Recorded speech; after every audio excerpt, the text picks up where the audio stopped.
My son and his wife took over my house, set unbearable rules, so I kicked them out on the morning of my grandson's birthday. I'm a 58-year-old man, a retired military veteran. It all started 2 years ago when my son and his wife moved in with me.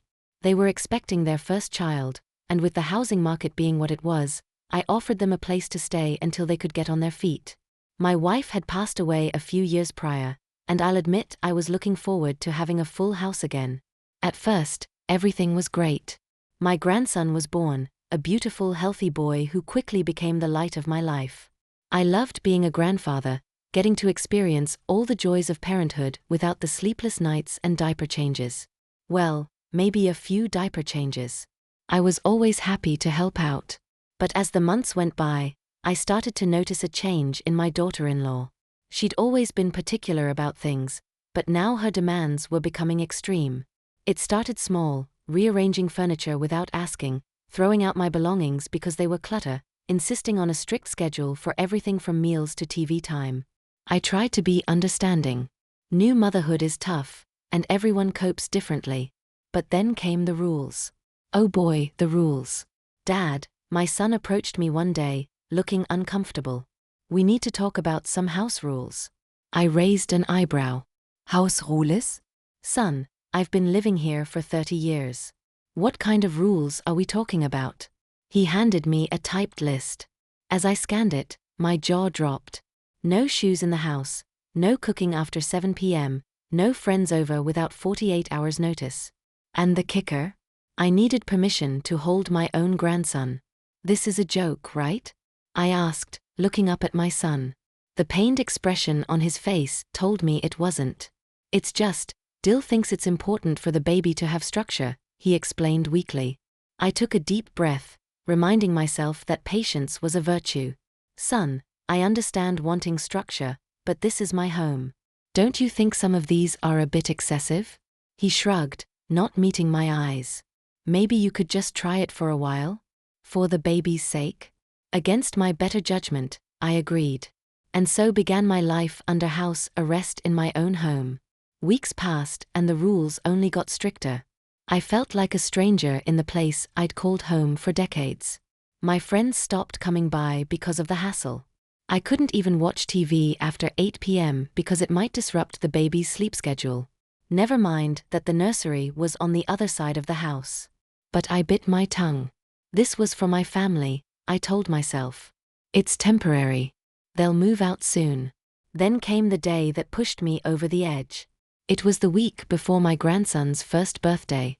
I was excited, already planning what gift to get him. As I came down for breakfast, I overheard my son and Dill talking in hushed tones. We can't have him there, Dill was saying.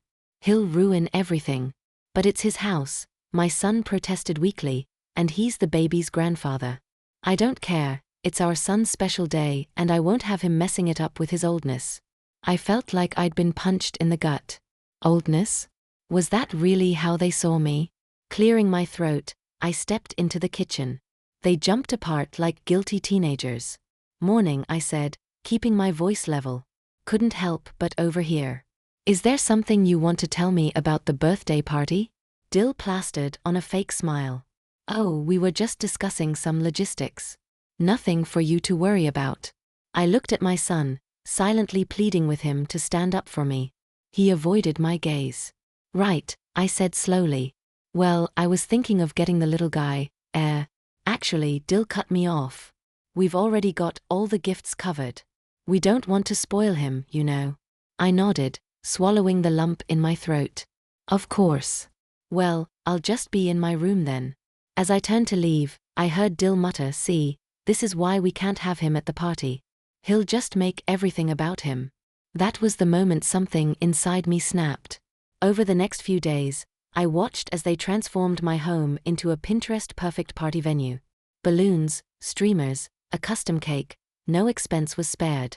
And through it all, not a word was said to me about attending. The night before the party, I made my decision. If they didn't want me at my grandson's birthday, fine. But they wouldn't be having it in my house. I waited until they were asleep, then got to work. I packed their belongings, every last onesie and stuffed animal. I boxed up their precious organic baby food and BPA-free bottles. Then I called a locksmith. By dawn, everything was ready. I sat in my armchair, waiting. The shriek that echoed through the house when Dill discovered their packed bags would have put a banshee to shame. "What is the meaning of this?" she demanded, storming into the living room with my son hot on her heels. I met her gaze calmly. "I think it's time for you to leave." "Leave? We can't leave. The party is today. All our friends will be here any minute." I shrugged. "Not my problem. This is my house, and I've decided I don't want the party here." My son finally found his voice. "Dad, come on. You can't be serious." I turned to him, feeling a pang of sadness at the confusion in his eyes. "I'm dead serious, son. I've put up with a lot over the past year. The rules, the disrespect, being treated like a nuisance in my own home.